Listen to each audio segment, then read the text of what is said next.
Assalamu alaikum and good morning to all honorable dignitaries from the Republic of Poland, respected Chair Dr. Uzma Shojad and ladies and gentlemen. This is Sidra Ahmed from DHA Suffa University and my co-author is Dr. Rizwana Jabin from Federal Urdu University. Because of some medical reasons, I'm unable to attend the conference physically, and that's why the organizers of this conference allowed me to present my paper virtually. So let me show you the topic of my presentation. Pakistan and Poland relations, prospects for peace and development. And it is evident from the topic that in this paper, I'm giving an overview of the state of relations between the two nations. And in the later part, I will discuss about the prospects and possibilities and the recommendation as well. So as we all know that this year, Pakistan and Poland celebrated 60 years of mutual respect and cordiality. The consensual agenda focused on political and military dialogue to promote peace, economic cooperation, and people-to-people relations. The positivity of the relations among two countries reinforces their opportunities for peace and development, which is significant for long and sustainable relations built on mutual trust, respect, and collaboration. Despite transitioning world order, peace and development remained in prime focus of all policy debates. Both concepts have been widely discussed as a vital force to eliminate the risk of conflict, to bring prosperity, and to enhance the nation's sphere of influence. The social order and economic progress within and outside a country determines the prospects for peace and development. These elements are inevitable to build, expand, and strengthen sustainable bilateral relations.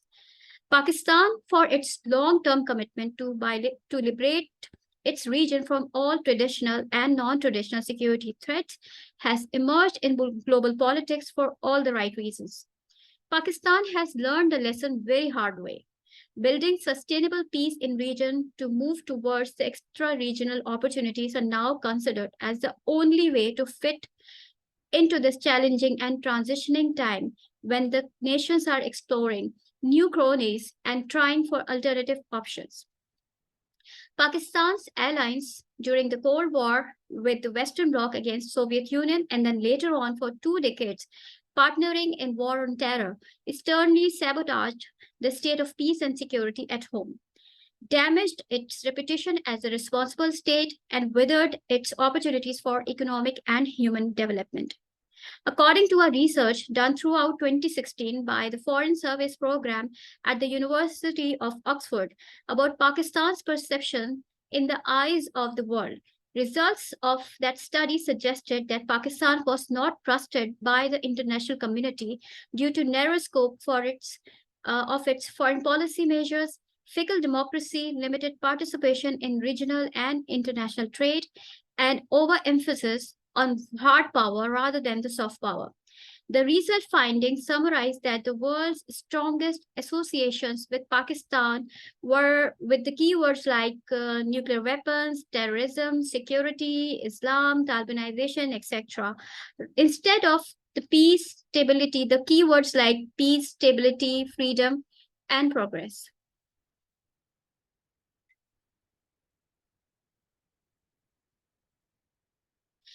This perception of Pakistan as a militarized or security state remained widespread for a long time.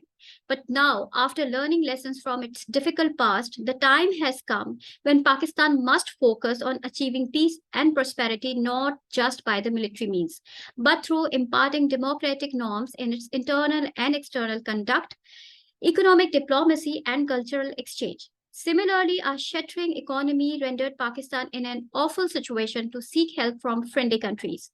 Pakistan and its friends have to revisit their policy of engagements with Pakistan.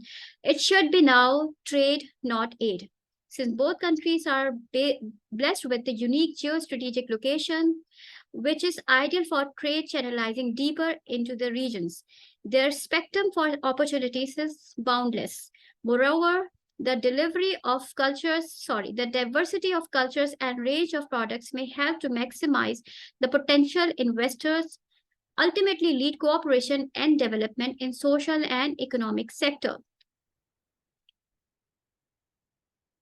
So let us discuss about the aims of the study. is number one, to explore untapped avenues of mutual cooperation. Number two, to seek new options for both countries to enhance diplomatic and political engagements. Number three, to introduce the scholars and policymakers to strengthen as well as vulnerability to strength and vulnerabilities of both countries that help in concluding a comprehensive, workable policy. Theoretical and conceptual explanation. Well, in this paper, I incorporated the theory of peace and development, which is combining the John Galton's theory of peace and Amartya Sen's the theory of development to elaborate the interdependent nature of the two factors, peace and development. John Galton, in his theory of peace, recommends peace as a relation between two or more parties. Peace is not the property alone. Whereas Amartya Sen, the greatest development thinker of our time, of course, in his theory of development explains development as a way of expanding freedom that helps to overcome many of the structural problems which are obstructing the opportunities. The combined theory of peace and development advocates for equitable distribution of economic, social opportunities, protective security, and political freedom. Besides theoretical elucidation, the concept of soft power that was originated by Joseph S. Nye, it supports, which supports basically the culture of peace to bring people together through peaceful means, that is trade and dialogue. So that has also been used for the conceptual explanation. This paper shall explain the prospects for peace and development between Pakistan and Poland using the two scholarly theories in a distinct theoretical synchronization as well as the conceptual framework of soft power. Binary of peace and development. Peace and development go hand in hand, but peace is the precondition for development. Pakistan and Poland both may take advantage of stable and peaceful bilateral relations to promote their agenda for development. Following model reflects the binary of peace and development, where the peace is the mean to achieve the end, that is development. So the smart and substantive implication of diplomacy, politics, and trade. Let me show you the model. Here you can see the binary of peace and development, and it is actually stimulating through the right amount of politics, diplomacy, and trade. Now there is a question that why Poland is important for Pakistan. The formal diplomatic relations between Pakistan and Poland were established on December 17, 1962, but that was not the first time Polish people were introduced to this land. Despite geographical distance of 4,720 kilometers, Poland has an old history of visiting this region, where present-day Pakistan is situated. It was the first time in Middle Ages when Polish explorers reached to this part of the land. The earliest topographic description of Hunza and Karakoram was later produced in 19th century by two Polish researchers, John Goski and Borencia Grabskowski. More than 21,000 Polish war refugees who had been evacuated from the USSR by General Andrews' army during World War II found safety in Karachi and Quetta. Later, Polish airmen who had served in Polish army made a significant contribution to the development of Pakistan Air Force and civil aviation during the vital years of Pakistan fledgling sovereignty.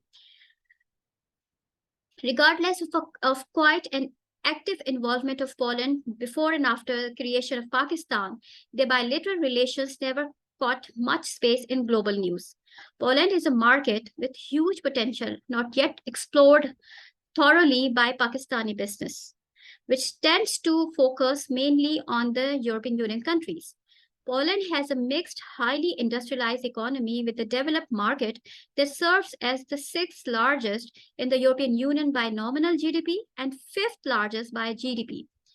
Beyond regional markets, Poland offers an interesting alternative to Pakistan, having less competition and at the same time providing an easy access to the rest of the European markets. People-to-people relations are important for people of the both countries to have a better knowledge of each other's cultures and customs.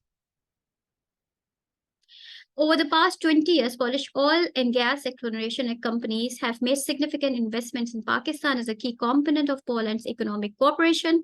The gas explored by Polish business was sold in Pakistan to its local consumers. The Pakistani business community is urged to look at Poland's potential for trade, investments, link for import and export, and marketing initiatives. Poland has a sound free market economy that abides by the highest quality and conditions standards in all of Europe. It is also the market that is quickly growing, combining the knowledge and technology advancement of established economies with the cost, rate of growth, and prospects more frequently seen in developing market. It is situated, now this is very important, it is situated at the intersection of important trade and transit lines, the lifeblood of continent's business, and is located at the geographic center of Europe. The shared value of peace. Peace is vital and unavoidable for development. Pakistan and Poland exclusively expound peace as a fundamental principle of their foreign policy. Poland has a long history of contributing to regional and global peace since the time of League of Nations. It is also an active member of UN in each of its three pillars: human rights, peace and security, and development. Whereas Pakistan is known for its dynamic role in world peace and cooperation through its constant and meaningful contributions in UN peace missions, active engagements in regional and international organizations, and bilateral relations with nations of the world based on mutual interest. Peace and development through economy. Pakistan often claims to seek a policy of trade, not aid, to fix its weak economy. Over the time, various political leaders have used this fascinating phrase to exhibit their commitment to bring economy prosperity and national dignity, and apparently few measures have been taken to expand options for free trade and ease of doing business. However, due to the passive trade policies, lack of political stability, less innovative products, and flaky financial indicators at home, Pakistan has not achieved its aspired trade volume with any of its friendly states. Poland can be a good case to study and to make policies for improving trade balance and for entrenching deeper into European Union markets. Now, this is a part of presenting my recommendations. First, both countries should broaden the scope for cooperation in peace. Second, treat one another fairly and respectfully. Third, emphasize the advantages for all.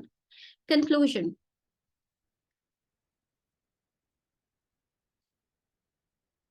The current state of diplomatic and economic relations between the two countries have prospects for peace and development in both conventional and non-conventional ways.